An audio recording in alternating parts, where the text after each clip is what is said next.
देखो cube root of unity का मतलब क्या है, ये 1 की पावर 1/3 के 3 रूट होते हैं जिनको क्यूब रूट ऑफ यूनिटी बोलते हैं। तो यहाँ से जो 3 वैल्यूज निकलती हैं बहुत ही सिंपल वैल्यूज होती हैं, उसको डी मोइवर्स थ्योरम का इस्तेमाल करके भी निकाल सकते हो और सिंपली भी निकाल सकते हो। यहाँ पे तो इसको उधर लेके तो x cube minus 1 equal to 0, तो यहाँ से इसका फैक्टर बन गया x minus 1 x square plus x plus 1 equal to 0। तो यहाँ से x की वैल्यू एक तो 1 निकलती है, यहाँ से निकालोगे तो -1/2 प्लस √3/2 आयोटा मिलेगी और एक -1/2 माइनस √3/2 आयोटा मिलेगी। कंफ्यूजन बिल्कुल नहीं होना चाहिए।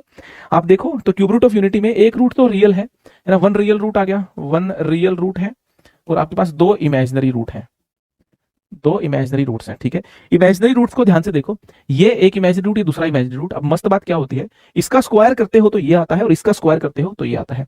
इन इमेजिनरी रूट को इसको ओमेगा ले सकते हो तो ये अपने आप ओमेगा स्क्वायर हो जाएगा, इसको ओमेगा लेते हो तो ये अपने आप ओमेगा स्क्वायर हो जाएगा। तो इस बात में लड़ाई नहीं करनी कि यार ओमेगा इसको लूं कि इसको लूं, आप किसी एक को ओमेगा लोगे तो उसका स्क्वायर करने के ऊपर दूसरा रूट आपको अपने आप मिल जाएगा। समझ में आ रही बात आपको?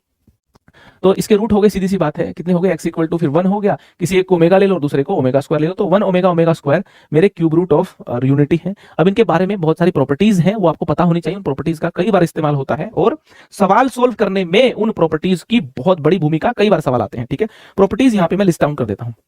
तो सबसे पहली चीज तो ओमेगा का बार ओमेगा स्क्वायर होता है, ओमेगा स्क्वायर का बार आप देखोगे तो ओमेगा स्क्वायर का बार आप देखोगे तो आपको ओमेगा मिलेगा। ठीक है, आप अगर तीनों रूट्स को मल्टीप्लाई करोगे, ओमेगा क्यूब करोगे तो 1 आता है, और अगर आप इनको जोड़ोगे, इनका जोड़ मेरा 0 होता है। बहुत इंपॉर्टेंट प्रॉपर्टीज हैं, इनको थोड़ा एक्सटेंड करके भी अगर मैं लिखूं तो 1 प्लस ओमेगा स्क्वायर तो 0 होता ही है। एक और इंटरेस्टिंग बात यह है कि 1 की कोई भी पावर आप पी करते हो, ओमेगा की कोई भी पावर पी करते हो, ओमेगा स्क्वायर की पावर भी पी करते हो, इसका सम भी कई बार 0 आता है, कई बार 0 नहीं आता बल्कि 3 आता है।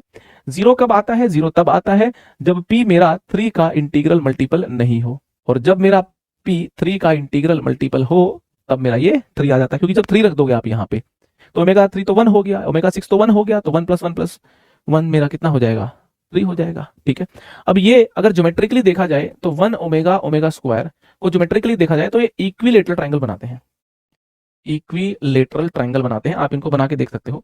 यहाँ पे मेरा 1 हो गया है ना, 1,0 ये 1 है ना, यहाँ पे आएगा ओमेगा और यहाँ पे आएगा ओमेगा स्क्वायर, है ना, ये ओमेगा स्क्वायर और ये 1। जब आप इनको ज्वाइन करते हो तो जो ट्रायंगल बनती है वो इक्विलेटरल ट्रायंगल बनती है। और ये जो इक्विलेटरल ट्रायंगल है, इसके चारों तरफ अगर आप सर्कल खींचोगे तो ये यूनिट सर्कल के ऊपर लाई करते हैं, है ना। 1 ओमेगा ओमेगा स्क्वायर एक यूनिट सर्कल पे लाई करते हैं, इस बात को भी लिखना बनता है। 1 omega omega square lies on a unit circle.